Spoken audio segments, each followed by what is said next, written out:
اسی پر ہم بات کریں گے پاکستان تحریک انصاف کے رہنما عمران اسماعیل صاحب ہمیں جوائن کر رہے ہیں۔ عمران صاحب بہت شکریہ آپ کے وقت کا۔ اب موجودہ حکومت معاشی اور سیاسی دونوں میدان میں ناکام ہو چکی ہے، اس صورتحال میں اب آپ لوگ اعلان کریں گے 17 کو، آپ لوگ کہہ رہے ہیں کہ ہم یہ فیصلہ کر لیں گے، تو پھر آگے کیا ہوگا؟ یہ جو ساری ایک سرکمسٹانسز جو بنیں گے، کیا وہ آپ کے حق میں بنیں گے؟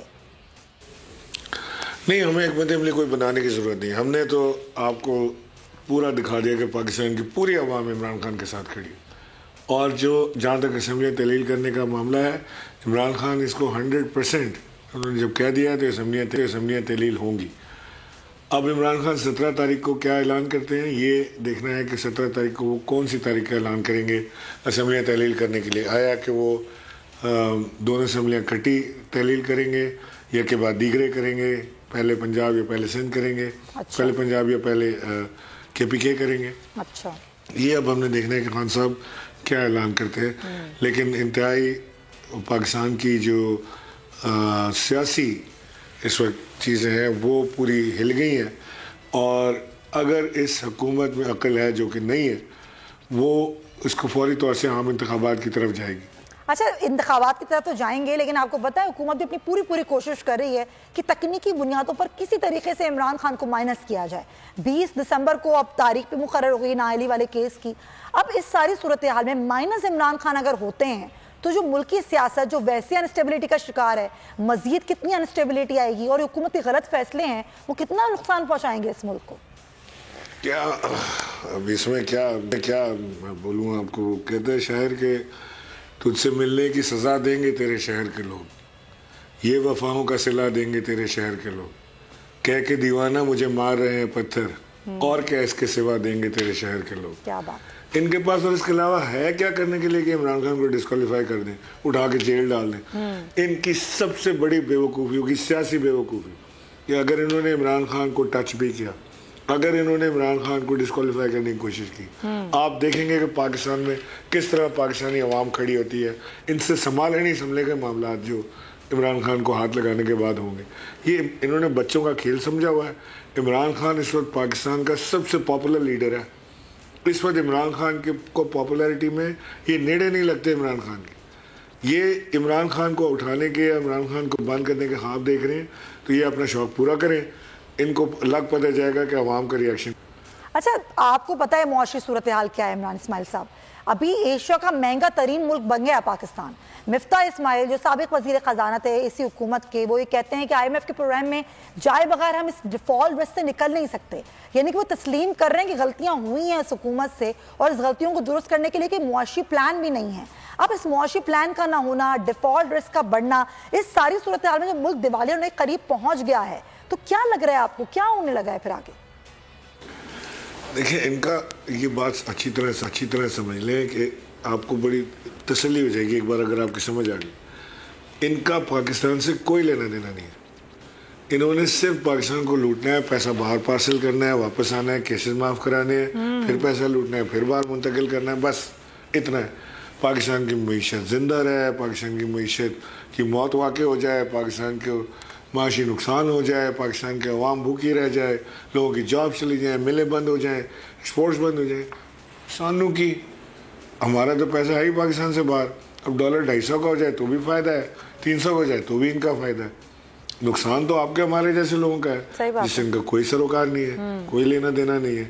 یہاں پہ جو پاکستان کی فکر ہے، جن لوگوں کو پاکستان چاہیے، جو پاکستان کی سالمیت کے لیے لڑتے ہیں، دن رات دعائیں کرتے ہیں، جو مائیں بہنیں بیٹیاں بزرگ جو سجدے میں گرے ہوتے ہیں اس ملک کی بقا کے لیے، وہ تو بیچارے بے یار و مددگار ہو گئے۔ ان کے پاس تو کوئی آسرا، کوئی واسطہ کچھ نہیں ہے۔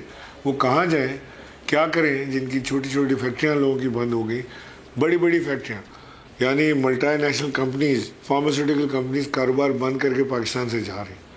پاکستان دیوالیہ ہونے کے نزدیک ہے۔ آپ مجھے کہہ رہے ہیں کہ جی ان کو پاکستان کی فکر، ان کو نہیں پاکستان کی فکر ہونی، ان کا ہے کیا؟ اچھا، یہ بالکل آپ صحیح کہہ رہے ہیں، ملکی معیشت کی صورتحال اتنی خراب ہو گئی ہے، پاکستان کا ڈیفالٹ رسک بڑھ گیا ہے، اور دوسری طرف حکومت کوششیں کر رہی ہے، بلکہ تیاریاں کر رہی ہے کہ میاں نواز شریف صاحب کو وطن لایا جائے واپس، اور لیول پلینگ فیلڈ ان کو دی جائے، وہ ایسا کیا کریں گے؟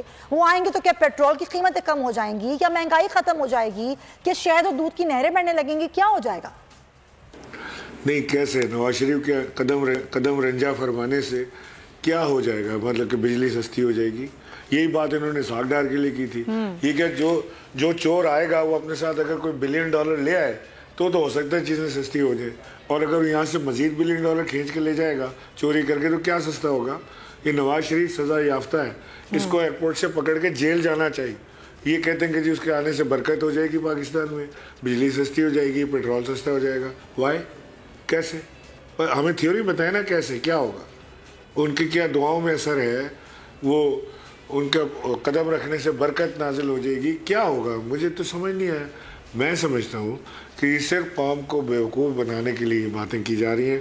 1 دن 2 دن کے لیے اگر یہ پرائسز ڈراپ بھی کر دیں گے تو واپس اوپر آ جائیں گے. کوئی وجہ مجھے بتا دینا کہ نواز شریف کے آنے سے کیوں سستا ہو جائے گا؟ کیا ہوگا؟ وہ لے آئیں 2 جہاز بھر کے $1-2 بلین، ان کے لیے تو کوئی چیز نہیں ہے، بہت پیسہ ہے ان کے پاس، وہ لے آئیں، اس سے ہو سکتا ہے پھر سستا ہو جائے. اب یہ تو وہی جانتے ہیں کہ ان کے آنے سے کیا ہوگا. خیر، آنے کی تیاریاں پوری کی جا رہی ہیں، لیکن اب جیسے آپ لوگوں کا ایک 1 پوائنٹ ایجنڈا ہے کہ بھئی الیکشنز کراؤ، اور وہی ایک واحد حل ہے اس وقت جو ملک میں انسٹیبلٹی ہے. یہی حکومت جو پہلے اپوزیشن میں تھی اور جب وہ یہی کہتے تھے ووٹ کو عزت دو، انتخابات کراؤ، آج ان کا بیانیہ بالکل تبدیل ہو چکا ہے. آج اپنے بیانیے سے وہ مکر گئے. یہ کون سی سیاست کرتے ہیں؟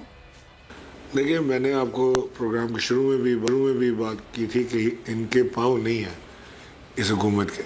یہ اپنے سہارے نہیں کھڑے ہوئے، یہ عوام میں نہیں جا سکتے.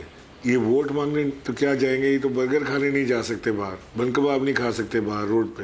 آئے تو سینا باہر روڈ پہ، دیکھیں کیا ہوتا ہے. یہ نکلے روڈ پہ اپنی پاپولیرٹی چیک کرنے کے لیے نکلے ہیں، دیکھیں کیا ہوتا ہے. میں آپ کو یہ بات بتانا چاہتا ہوں، یہ ان کو پتہ لگ گیا ہے کہ یہ ووٹ کی طاقت سے تو نہیں آ سکتے. اچھا، یہ چور دروازے سے اندر آئے ہیں اور یہ ان کی آخری باری ہے انشاءاللہ. اس کے بعد جس کی باری آئے گی اس کا نام عمران خان ہے. اچھا. اور اس نے بڑا پھینٹا لگانا ہے ان کو، اور یہ اسی پھینٹے کے خوف سے یہ کوئی لندن بھاگا ہوا ہے، کوئی ادھر جاپان چھپ رہا ہے، کوئی کدھر ایران بھاگا ہوا ہے. یہ سارے آپ نے دیکھنا ہے کہ یہ سارے ایسے غائب ہوں گے جیسے گدھے کے سر سے سینگ. یہ بالکل انہوں نے دکھنا ہی نہیں ہے کہ کدھر ہے.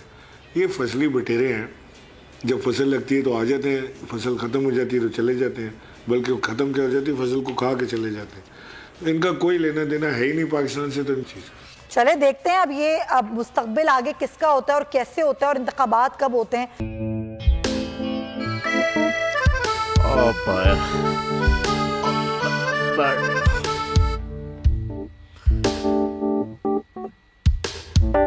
انتشار سے نکلنے کا واحد حل انتخابات ہیں. حقیقی آزادی مارچ آج رواں. خاصم عید کے مطابق اگر آپ اس کو یہ رپورٹ دے دیں تو میں آپ کو اپنی 4 سیٹیں خرید دوں گا. مولانا خان صاحب وہ جو ریموٹ ہمیں دے دے، اور وہ جو نیلی بلی چینل ہے وہ لگائے. جاؤ شباز. ہم ایسا ٹی وی دیکھتے ہی نہیں جس کا ریموٹ ہمارے ہاتھ میں نہ ہو. اور یہاں پہ کوئی 2 نمبری نہیں چلے گی. اور ہم کوئی غلام ہیں جو آپ ریموٹ مانگے ہم دے دیں؟ Absolutely not. یہاں پہ صرف پاکستان کا نمبر 1 چینل چلے گا، بول، جو حقیقی صحافت کی جنگ لڑ رہا ہے. پاکستان کے لیے کوئی اور نہیں، صرف بول کھڑا ہے. آپ سب بھی بول دیکھیں.